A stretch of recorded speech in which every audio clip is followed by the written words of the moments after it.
In this video, we'll be taking a look at 3 college football games happening on September 9, 2023, and providing you with free team picks and total picks for each one of those games. So 2 picks for each game, 6 picks in total. Welcome back to Cash Out Sports. Let's dive right into it. Oh, and don't forget to subscribe and to click the bell icon to get notified as soon as these videos get released, so that you have more time to plan out your bets as we provide these videos on a daily basis. I can guarantee that you'll have all the important information that you'll need on these 3 college football games after fully watching this video. One more thing before we start. If you would like to gain access to our best exclusive sports picks to take your journey to the next level, then check out our Patreon in the link down below, where we offer our best single picks, parlay picks, and much more. Now let's get started.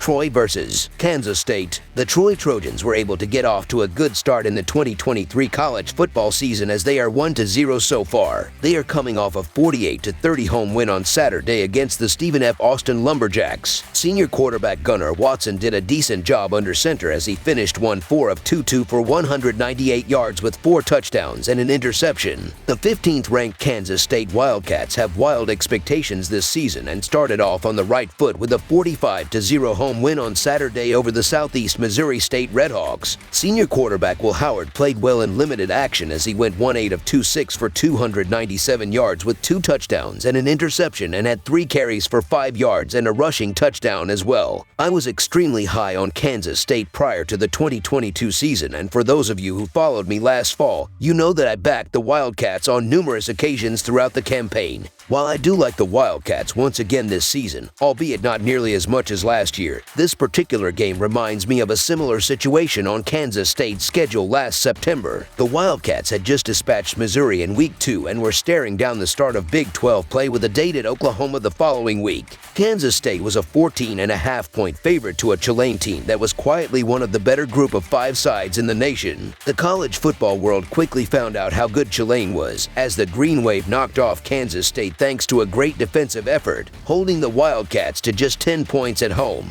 The parallels are obvious with this Troy team, as the Trojans were the Sun Belt champions a year ago and boast a deep and experienced defensive unit. The Trojans have improved against the run, which will help them get stops against Kansas State this weekend. Defending passes has never been Troy's issue, nor is that an area that Kansas State will try to attack unnecessarily. Of course, eventually Troy will have to score. Well, the offensive line is much better, which will give them chances to move the ball forward. If they're trailing, an experienced group of offensive playmakers facing a new and questionable Kansas State secondary can keep the game within striking distance. Even outside of the situational angle, Troy has enough to hang with the Wildcats and make this one fairly competitive. Gunnar Watson had a solid Week 1 effort, and he should be able to replicate that effort against a much weaker Kansas State secondary compared to the 2022 team. Troy boasted one of the best defenses in the group of 5 a season ago, and that should be the case once again this fall, as the Trojans brought in a pair of Power 5 transfers to fortify their already strong front 7 and have a tandem of elite corners in Reddy Stewart and Del Pettis in the secondary. I expect Will Howard to be pressured and made uncomfortable on key downs, which should allow the Trojans to stay within 2 touchdowns in this contest. Troy hasn't lost in a full season's worth of games at this point, so expecting them to get blown out doesn't seem logical, especially when their defense has been sturdy for most of the winning streak. I'd make this number around 14, so I see value on Troy in what could be a look-ahead spot for Kansas State. Don't expect this one to be a blowout, so the Troy Trojans to cover the spread as underdogs is our full game side pick.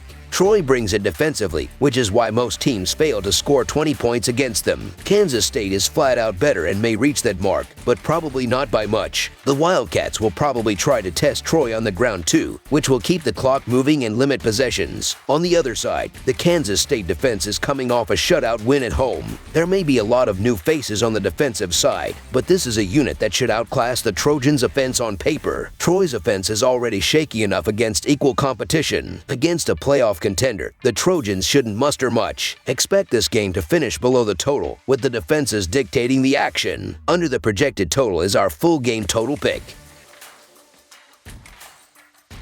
Ole Miss versus Tulane. The Tulane Green Wave play host to the Ole Miss Rebels in a highly anticipated non-conference showdown on Saturday afternoon from Human Stadium. The Green Wave impressed at home last week, building off of one of college football's best finishes to the 2022 season. For the Rebels, a win in their own right helped to set a better tone for this season compared to how last season ended. 2 years ago, the Rebels dominated en route to a 61-21 win, but both rosters have taken shape differently over the last few seasons, so this is one that certainly could go either way. Both Ole Miss and Tulane opened the season with convincing wins. The Rebels handled business against FCS Mercer by a score of 73-7, as Jackson Dart threw for 334 yards and 4 touchdowns in the starting role, while Louisiana Tech transfer Tree Harris led the team with 6 receptions for 133 yards and 4 touchdowns. Quinshon Judkins led the Rebels in rushing with 60 yards on 13 carries and 2 scores, and Ole Miss outgained Mercer by over 425 yards. As for Tulane, the Green Wave defeated South Alabama 37-17 thanks to Michael Pratt's near-perfect performance. The veteran quarterback completed 14 out of 15 passes for 294 yards and 4 touchdowns, with his main beneficiaries being Jaquan Jackson, Lawrence Keys III, and Chris Brazel II. Pratt led the team in carries with 11, but gained just 39 yards. Running back Mackay Hughes tallied 8 carries for 41 yards, and Shedro Lewis added 9 carries for 27 yards. Overall, the Green Wave averaged just 3.7 yards per carry against South Alabama and lost 3 fumbles despite the 20-point win, yet were able to force 5 turnovers and held the Jaguars to just 265 total yards. Tulane looked good in Week 1, but the step-up in class figures to be much more challenging for the Green Wave in Week 2. Ole Miss is a top 25 team in terms of roster talent according to 247 Seconds Team Talent Composite compared to Tulane, which is outside the top 80. While their offensive line and quarterback are highly experienced, the Green Wave do not have their star running back in Tyee Spears anymore, nor do they have 5 of their top 7 pass catchers from 2022. Furthermore, their defense lost its 5 leading tacklers. Tulane has been very productive at home over the last few years, covering 21 out of its last 30 home games, but I fear the Green Wave are being overvalued against Ole Miss due to their home history and last season's success. Dart and the Rebels should have plenty of success through the air against what was the 92nd ranked pass coverage defense in Week 1. I am confident said passing attack will be able to spread Tulane's defense out, open running lanes for Judkins, and create explosive plays. The Tulane Green Wave were a good team last year and should be a good team this season. The crowd should be out in full force as this is a rare ranked team coming to town. Tulane doesn't get put in these positions often, and I expect everybody to be jacked up. With all that said, Ole Miss is explosive, and as I said last week in regards to the Mercer-Ole Miss game, Lane Kiffin has a history of running up the score. When Kiffin can put up style points, he's going to do it, as he only knows to score as many points as possible on offense. If the points start to pile up, Tulane could have some issues keeping up. So the Ole Miss Rebels to win and cover the spread as favorites is our full game side pick. Both of these offenses love to play high tempo, and even with the running, the dual threat ability of both quarterbacks allows for quite a few points to be scored. Even though it was against an football championship subdivision foe, the Rebels still put up over 70 points last week, while the Green Wave nearly hit 40 against one of the country's best defenses from a season ago. It is not hard to understand, but these two teams love to throw the ball. Their entire offenses are built on protecting the quarterback and throwing the ball. Yes, they want to have a balanced offense, but at their core, they are throw-first program. It will feature 2 quarterbacks that are comfortable in the system that they are in with outstanding athletic playmakers near the sidelines making catches and producing plays. Additionally, Ole Miss has hit the over in their last 4 away games, while Tulane has hit the over in 5 of their last 6 games overall. Both teams put up big numbers in Week 1, and I think it will continue into this game. This will be a fun offensive showdown to watch. Expect plenty of up and down action in this one, in what should be one of the highest scoring games of the weekend. Over the projected total is our full game total pick. Texas Agricultural and Mechanical versus Miami, Florida. It's a battle of Power 5 programs as a program from the Southeastern Conference takes the trip to South Beach to tangle with the Atlantic Coast Conference. The number 23 Texas Aggies are on the road as they make the trip to take on the Miami Hurricanes in a non-conference clash Saturday afternoon. The Texas Aggies obliterated New Mexico in their season opener at home last Saturday, while Miami rolled past Miami, Ohio at home last Friday night in their season opener. These teams have split split 4 previous matchups, with the Texas Aggies picking up a 17-9 home win in the most recent matchup on September 17, 2022, and covering the line as a 6.5-point favorite. The Texas Aggies in Miami took care of business against inferior Week 1 opponents, as the Aggies and the Hurricanes each secured 35-plus point victories while also covering the spread in the process. The Aggies dominated New Mexico 52-10 at home, while the Hurricanes did not give Ohio's Miami a chance in their 38-3 victory. Texas Aggies quarterback Connor Weigman completed 18 out of 23 pass attempts for 236 yards and 5 touchdowns, and his biggest beneficiaries were Evan Stewart and Noah Thomas, who combined for 14 catches, 189 yards, and all 5 touchdowns. The rushing attack was solid as well, collectively gaining 4.6 yards per rush, led by Amory Daniels' 51 yards on 7 carries. Defensively, the Aggies were able to utilize their extreme talent advantage to hold the Lobos to 3 of 13 on third downs and just 222 total yards. Like the Texas Aggies, the Hurricanes also showcased their talent discrepancy against the Red Hawks, holding Miami, Ohio to just 2 of 12 on third downs and 215 total yards. Furthermore, the Hurricanes yielded just 9 first downs and held the Red Hawks to 2 yards per rush attempt.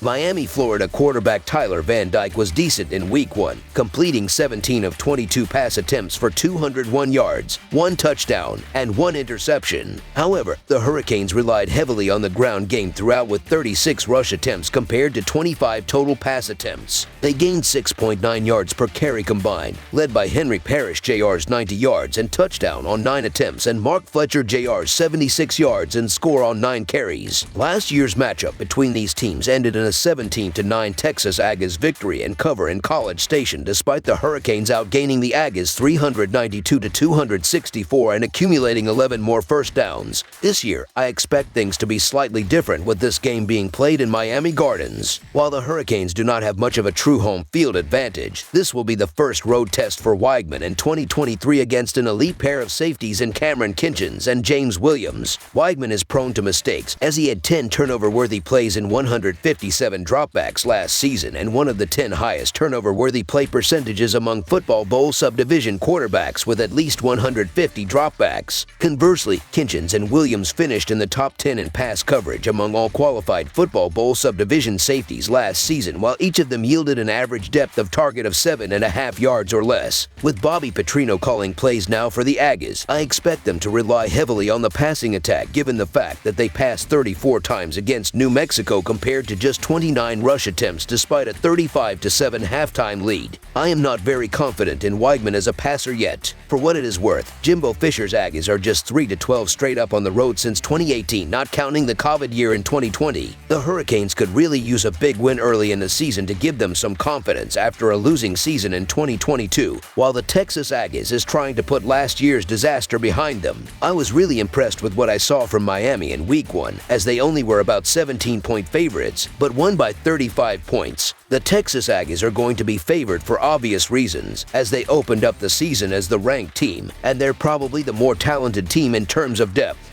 However, let's not forget that Miami went into College Station last year and went toe-to-toe with the Texas Aggies. In fact, the Canes easily could have won if the offense was able to do anything. Van Dyke is back and capable of a better season, and the running game is off to a fast start. Only 16 teams rushed for more yards than Miami last week. The Hurricanes are also still good defensively and held Miami of Ohio last week to 2-12 on third down. For once, the Hard Rock Stadium should have a packed house, and I see another game between these two schools coming down to the wire. Miami will have the home field advantage, and I believe that their defense is going to hold up in this one. I'll take the free touchdown. So the Miami Hurricanes to cover the spread as underdogs is our full game side pick. The Texas Aggies went over the total in their season opener by themselves by hanging 52 on the board. They combined with New Mexico to total 62 points, easily going past the number of 49.5 that was set at the books. Miami fell under the total in their season opener against Miami, Ohio last week. The Hurricanes combined with the Red Hawks for 41 points, staying under the total of 45.5 points in the game. With that said, last season's meeting between the teams saw a combined 26 points to wind up well under the number in that contest. Each quarterback is going to get a rude awakening this week. The defenses of New Mexico and Miami, Ohio are nowhere near as talented and fast as what will be seen in this game. The defenses only gave up 13 combined points in their openers. This game is going to move much faster, leading to more miscommunications and mental errors stalling drives. Much will be discussed about college football's new rules around the play clock, but Vegas has already taken this into account in the total. Neither team will be as comfortable as last week, and both will rely on the run a little heavier, resulting in the clock running more without scores. This total seems a little high, given what we saw in the opening week of the season. Lean toward the low-scoring affair in this contest. Under the projected total is our full game total pick. That's all for now, so if you have any other games you would like reviewed, then leave a comment down below with the game you would like analyzed. Subscribe to our channel, leave a like on this video, and we'll get to it as soon as we possibly can. We would also love to hear your opinion on the picks presented to you in this video, whether you agree or disagree with them, so leave a comment down below and do let us know.